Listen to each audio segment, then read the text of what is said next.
para a gente continuar nesse assunto do lixão, naqueles projetos de leis que a senhora enviou, que a Câmara editou, esclarece um ponto. Aquilo ali foi só um jogo de empurra-empurra ou aquilo ali havia uma discussão séria? Eu pergunto porque naquela audiência pública da Câmara, a secretária estadual de Meio Ambiente, a representante, ela deixou muito claro que o município não teria escolha. Foi um jogo de empurra-empurra ou como que a senhora vê essa situação? Não, o município tem escolha sim, né? O Estado ele não pode interferir diretamente assim no desejo popular, não. Como já foi feito em outro momento aqui na cidade, quando foi construir as cadeias, né? Se a gente tivesse alguém no executivo de mais força para brigar contra isso, isso não teria acontecido, né? Como eu não tenho problema com ninguém, né? Eu trabalho dentro da lógica, da ética, da administração pública, eu tenho condição de argumentar contra essas pessoas, né? E eu argumentei naquele momento. Você está falando da audiência pública que teve na Assembleia Legislativa. Ela né? não afirmou que uma vez que o município expediu a licença de implantação, na licença de operação ele não poderia mais opinar se pode, se quer mais, se não quer? Não foi mais ou menos isso que ela falou? Foi mais ou menos isso, eu vou te explicar. A LO, se eu não der, um juiz pode dar. Dizer assim, ele pode entrar na justiça, o empresário dizendo, eu quero movimentar um aterro que eu tive a licença para implantar em 2006 e agora chegou essa prefeita que não quer deixar eu funcionar o meu negócio, né? Isso eu posso. O que ele não pode é receber lixo de outra cidade. Para ele receber lixo de outra cidade, tem que ter uma lei de adequação municipal. É contra essa lei que eu brigo. É isso que estava em pauta naquele momento, Essa então. é a pauta. Os vereadores tinham feito uma lei que liberava a cidade para receber esse tipo de serviço de todos os outros municípios da metropolitana. É isso que eu sou contra. Existe uma PPP do lixo, onde o governador Antônio Anastasia convidou todos os prefeitos da metropolitana para participarem. O que o governador propôs? Você tem problema com lixo, inclusive... A agência metropolitana me disse o seguinte naquela ocasião: você tem um problema porque você tem um TAC assinado pelo ex-prefeito com o Ministério Público a respeito do lixão do Justinópolis. Então você tem que assinar. Né? E eu fui uma das últimas prefeitas a assinar porque o prefeito anterior já tinha assinado e eu tinha que corroborar. O que acontece? Ali o governador ele ia receber o meu lixo, ia levar para uma central. Eu ia pagar R$18 por tonelada e eles completariam R$72, isso era o melhor dos mundos. Eu ia pagar um valor infinitamente menor do que custa, né? Eu ia fechar o lixão do Justinópolis e o governador ia que dar finalidade para o lixo. Se ele ia escolher 5 outras cidades, 10 outras cidades, isso não era um problema meu. Eu tinha uma segurança porque eu tinha uma lei municipal desde 2008 que dizia que Neves não poderia receber lixo de outro município. Então eu poderia assinar qualquer convênio porque eu sei que Neves não seria cidade-mãe. Até porque nós já demos a nossa contribuição ao Estado quando abrigamos essa população carcerária. Então nós não temos que ser ponto de bota fora do Estado. Né? Nós não temos e não aceitamos ser. O aterro sanitário que tem às margens da 040, ele foi construído para... acompanhar toda a legislação de 2016 ambiental, federal, né? Então ele é um aterro controlado, diferente do lixão de Justinópolis. Ele é um lugar apropriado, né? Um lugar que tem condições de receber lixo. Eu quero que ele funcione? Sim, não nesse modelo que a Câmara propôs para a cidade. O que a senhora vê que é ideal para funcionamento daquele espaço? O ideal era que ele recebesse o lixo de Neves, que a gente pudesse desativar o de Justinópolis e passar para cá. Isso é plausível? Plausível só não é viável, porque nós teríamos que comprar, porque ela é da iniciativa privada, ela não é de prefeitura nem de governador. Lá é uma PPP que foi feita entre o governador anterior, Antônio Anastasia, e 3 empresas que venceram um consórcio. Né? Então a gente tem feito esse questionamento ao governador novo, Fernando Pimentel, que é um governador de muito diálogo, em especial em favor do nosso município, de que nós não temos impedimento para o funcionamento dele, desde que não seja para a região metropolitana toda. O Estado tem várias dívidas com o município, tem uma dívida ambiental, né, enorme na construção do presídio feminino. Então por que não pode indenizar aquele aterro em favor do município? É uma solução, uma saída inclusive apontada pelo Ministério Público. Né? Esse aterro ele pode funcionar para receber o lixo de Neves de mais 2 cidades em contrapartida. Vamos fazer audiência pública com a população. Isso tem que ser negociado agora. Negociado. Isso vai ser negociado. Eu vou trazer isso em audiência pública, como fiz da outra vez. 3 audiências públicas com mais de 100 pessoas, né? Uma na região do Veneza, uma na região central, outra na região de Justinópolis. Conversar com a população, entender, população, vocês querem? Não, não queremos, então não terá. Né? O prefeito ele é funcionário do povo, aquilo que é o censo, o desejo da população é que o prefeito deve fazer. Eu entendo que o povo de Ribeirão das Neves não deseja ter um aterro sanitário metropolitano funcionando em Ribeirão das Neves. Eu já procurei inclusive os empresários, que foram quem ganhou, né, o processo do aterro, para fazer um diálogo. Olha, a gente não quer dar prejuízo para empresa nenhuma, não é o interesse do município, né? Mas eu não posso deixar também que o poder econômico sobreponha ao interesse popular, ao interesse das pessoas, né? Então vamos fazer um modelo de acordo entre o município, a cidade e a empresa para que vocês possam funcionar, mas sem trazer esse ônus de receber o lixo de todas as cidades ou da maior parte das cidades, ainda que seja metade, são 22 o colar metropolitano, né? Porque Sabará e Belo Horizonte não entra porque as duas já têm como dar finalidade para o seu lixo. Então essa que é uma proposta. E aí venderam, né, um engodo para a população dizendo, não, nós estamos aprovando essa lei porque estamos com a autoria dessa lei porque somos de Justinópolis, queremos fechar o lixão. Minha gente, o aterro aqui ele é privado, o lixão de Justinópolis é público. É como se eu chegasse na casa de alguém e mandasse a pessoa sair para eu fazer da casa dela uma escola. Em hipótese alguma, o lixo da LMG seria descartado ali no aterro? Em hipótese alguma, eu teria que pagar, contratar o serviço do aterro da 040 para poder descartar o lixo da LMG 806 lá. Como qualquer outro prefeito metropolitano, é isso que eu não posso aceitar. Se a nossa cidade recebe esse ônus, qual que é o bônus em troca disso? O que o povo de Neves ganha com isso? Então, por isso é que eu não abro mão da negociação do processo, né? Para que se vai ter que funcionar, tem que existir, como a agência metropolitana disse, não é muito bem assim, né? Não é vai ter não, né? Da mesma forma que a agência metropolitana trabalha com conhecimento jurídico, a prefeitura também tem um conhecimento jurídico daquilo que as atribuições do cargo do executivo municipal. E a mais importante delas, a maior delas, é defender o interesse do povo. Né? Então eu serei sempre defensora da tese que o povo de Ribeirão das Neves não deseja ter um aterro metropolitano no nosso município. Por acordo político nenhum eu faria isso. Enquanto existe esse impasse, prefeito, o que vai ser daquele lixão de Justinópolis ali? Porque todo mundo de conhecimento público ele já está saturado. Sim. O que vai ser daquele espaço? Então, a gente fez alguns taludes, né, para que a gente ainda pudesse ter uma vida útil aumentada. No meu mandato a gente fez a coleta do chorume e o controle. Ali já existe um problema ambiental anterior ao meu mandato. Nós estamos tentando diminuir, né, o impacto negativo ecológico que aquele lixão traz.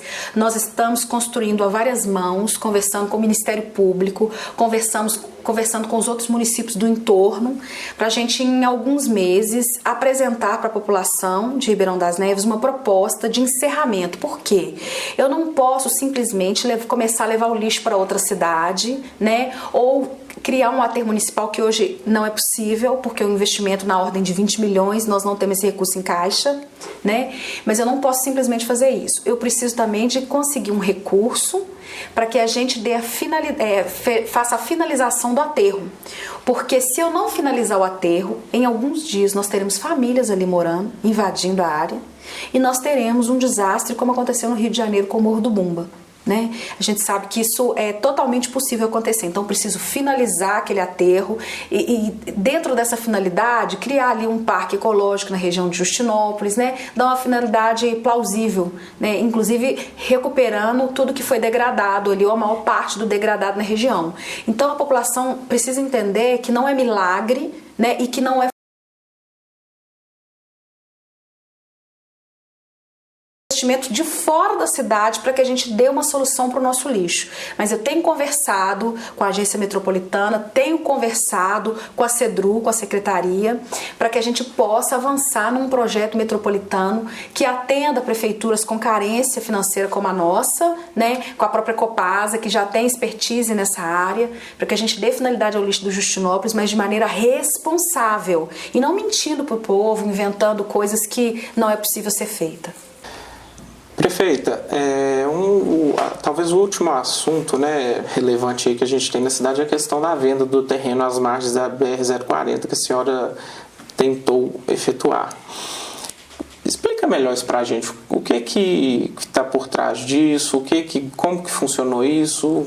Então, esse terreno ele foi doado pela Coab ao município de Ribeirão das Neves em 2006, com a finalidade de ser construído ali um bairro industrial, né, para que pudesse ter emprego na cidade.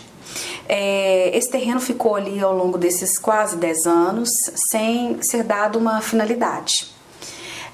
O prefeito que me antecedeu tentou vendê-lo, né, mas como não ocorreu com todos os processos, todos os passos que é necessário para efetuar a venda desse terreno, foi embargado.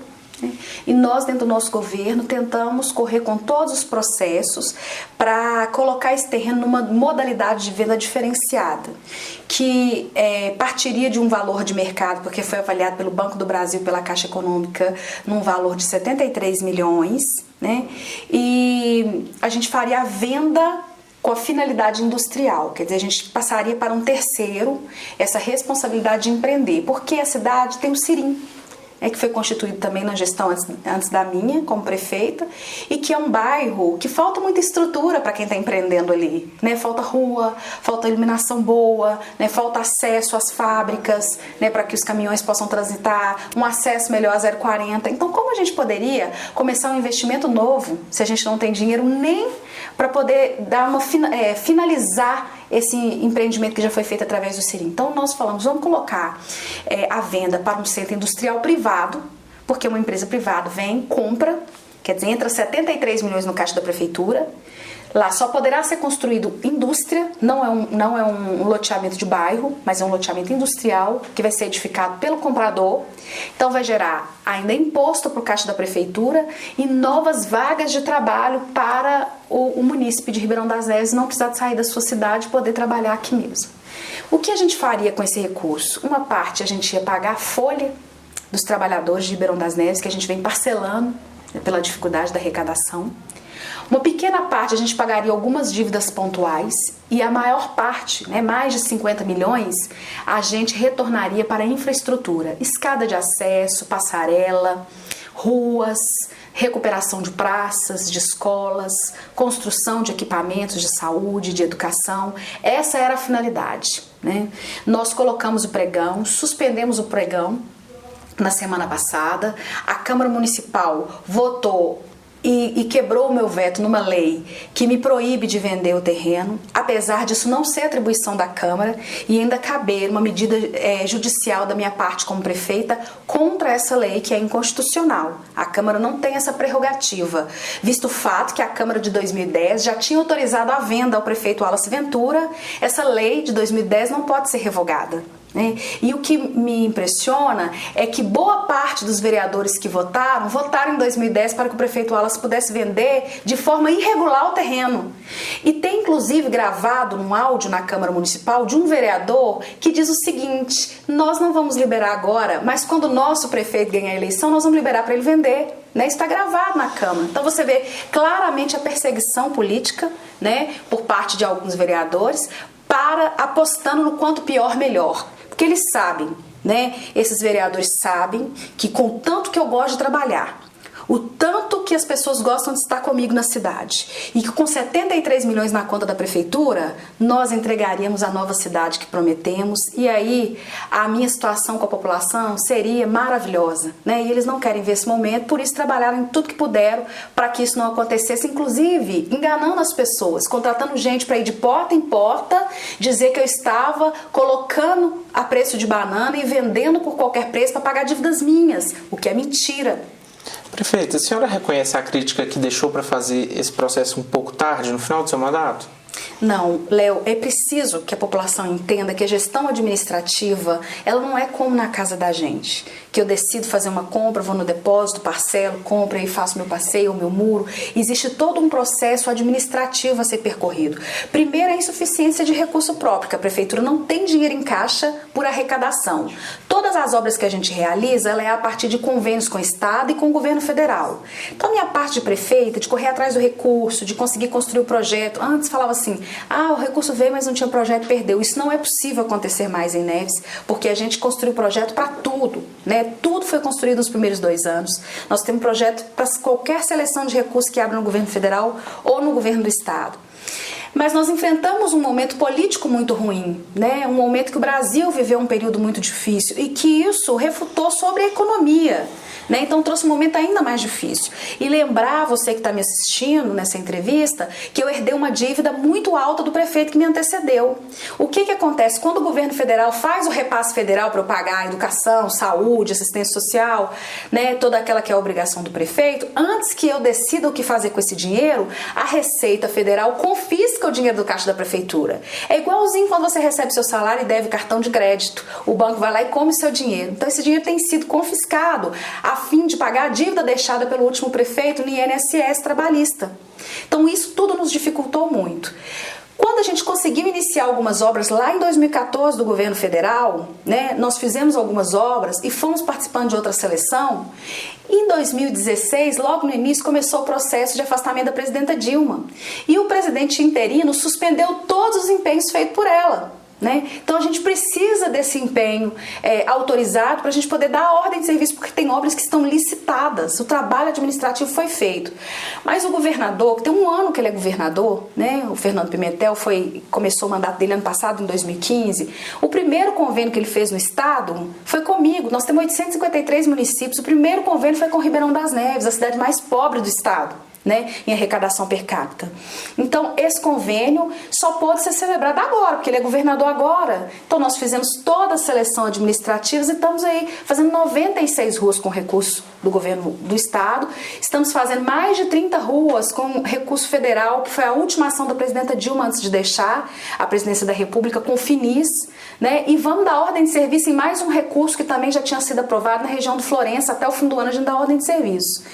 No dia 31 de dezembro, quando eu encerrar meu primeiro mandato, eu vou ter feito mais de 200 ruas no nosso município, né? E é por isso que eu estou pedindo novamente o apoio da população, para a gente fazer ainda mais no próximo mandato. Eu quero assumir um compromisso de fazer a maior parte das ruas, se não todas as ruas do nosso município, porque nós encontramos o caminho com o governo do estado, que pela primeira vez olha para a cidade que não seja para trazer lixo ou preso. Né? Então agora nós temos um parceiro no governo do estado, temos condição de continuar investindo muito mais na cidade e continuar fazendo muito mais obras, mas isso veio acontecer no meu último ano, porque é justamente o primeiro ano do governador e o recurso é do estado.